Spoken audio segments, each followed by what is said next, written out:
acerca de la historiografía sobre el teatro breve del siglo XVIII. Los fundamentos historiográficos. Dado que durante el siglo XIX la actividad del historiador se equiparaba o se relacionaba con la del escritor, gran parte de la crítica y de la historia que se hizo en esa época sobre los más distintos aspectos de la cultura tiene un toque literario y a menudo novelesco e impresionista que, si sirve para dar a los lectores de hoy el tono del buen gusto en las maneras cultas y eruditas de la época, con frecuencia, salvo conocidas excepciones, no proporciona más seguridad sobre el objeto de estudio que la de conocer la opinión del historiador, que apenas tiene la necesidad de ser un poco objetivo. Estos eruditos, en el fondo, no parecen hacer historia. Es decir, no hacen el análisis y la narración diacrónica del asunto elegido, sino que se sirven de ese objeto, y a veces de su relato, para hablar de su presente.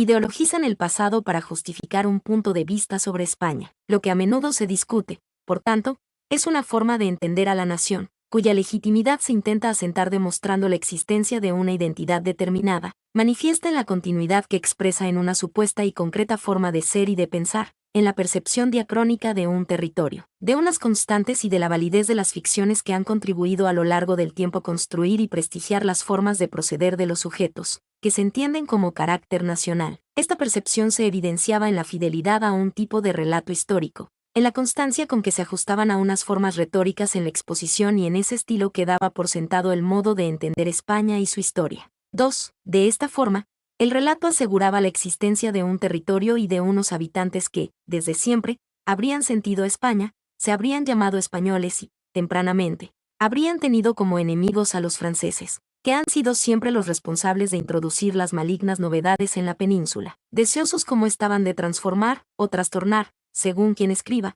una construcción identitaria que, con el paso del tiempo pero desde pronto, también utilizó la teoría del complot y de la amenaza exterior para continuar asentando un imaginario que se creía cada vez más asediado desde fuera, pero que también y sobre todo lo estaba haciendo desde dentro. Estas premisas generales y el uso de la historiografía como instrumento de defensa de lo exterior se encuentran presentes en los estudios sobre el teatro breve realizados en el siglo XIX, pues unas materias eran más proclives que otras a ser utilizadas en apoyo de esa visión de España, que se llamó castiza, y que tenía sus puntales básicos en el catolicismo y en la fidelidad de los españoles a la monarquía. El teatro, desde muy pronto, se había considerado medio eficiente para crear ideas y manipular mentalidades, atalaya desde la que expresar el supuesto ser y carácter nacional. Por eso, desde el siglo XVIII, momento de cambios y de creación de instituciones culturales que dibujaban los signos de reconocimiento patrio pero en un entorno de sociabilidad cosmopolita, se empezó a escribir la historia del teatro español, y por eso mismo, desde ese instante, comenzó a complicarse el proceso de apropiación de esa tradición cultural por parte de los representantes de las distintas formas de entender España. Para simplificar, tradicionalistas e ilustrados quisieron hacer suyo ese bagaje y utilizarlo para afianzar sus puntos de vista sobre el modelo de nación que se deseaba, lo que incluía dar una respuesta, una interpretación del pasado español y de su historia. También intentaron desde la Ilustración asimilarlo de manera que sirviera para responder a los ataques exteriores sobre el valor de nuestra cultura y de forma que se adaptara a los cambios que el siglo estaba provocando en todos los terrenos. 3. La crisis que se abrió en el 18º no se cerró con la Guerra de la Independencia ni con la vuelta de Fernando VII,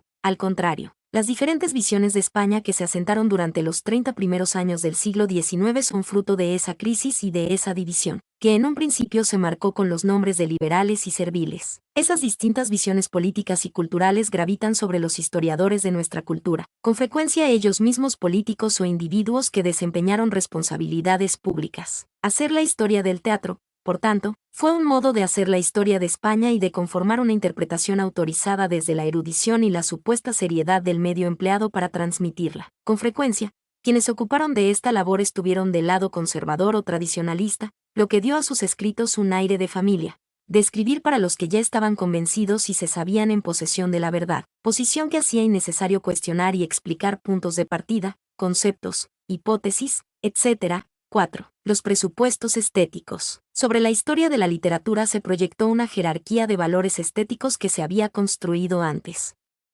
Consecuencia de este montaje fue que el denominado Siglo de Oro, como su nombre indica, se consideró la época más destacada de la literatura española, aquella en la que se había dado la producción literaria, y teatral en este caso, más importante, la que contenía figuras míticas de nuestra cultura como Lope de Vega y Calderón, junto a las que figuraban en la segunda línea de importancia, Rojas Zorrilla, Ruiz de Alarcón, Tirso y Moreto. Así, pues, la historiografía se dedicó a estas figuras. Pero lo más importante es que los valores estéticos, sociológicos y culturales, la forma de entender ese periodo, se extrapolaron a los otros, con el subsiguiente desajuste perturbador a la hora de entender y valorar las diferentes épocas de la historia literaria. Ya al mismo modo que había una jerarquización en las épocas y en los autores, la había en la consideración de los géneros.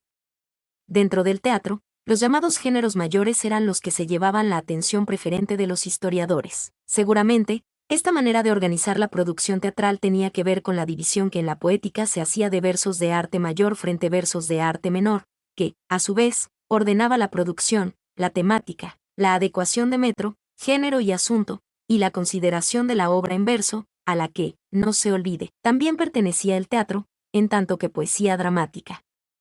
Esta jerarquía y esta actitud eran asimismo resultado de unir a una consideración moral sobre la literatura la idea que se tenía del español, en la que la risa quedaba relegada, pues los españoles eran serios y austeros. La diferenciación entre géneros mayores y menores no aludía tanto a la duración de las piezas, cuanto a la consideración ética y estética de las mismas.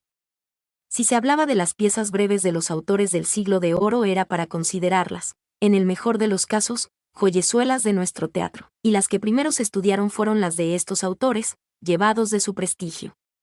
Después vendrían las de alguien como Quiñones de Benavente, al que se valora mucho y al que, por emulación, se llama el Lope del teatro breve. Del mismo modo, cuando se descubra el siglo XVIII y a esa figura que encarna, desde la construcción que hizo la historiografía tradicionalista, todos los valores nacionales, que es Ramón de la Cruz, también se le valorará por emulación como el Lope de Vega del pasado siglo. 5. Es decir, que las piezas de esos autores pueden o no tener importancia en sí mismas, pero van a ser aceptadas porque alguien como Lope de Vega también se dedicó a ese tipo de teatro. O el autor fue tan prolífico como el monstruo de naturaleza. Mi nombre es Demim, soy tu asistente personal. Mi sitio en internet es demim.es.tl.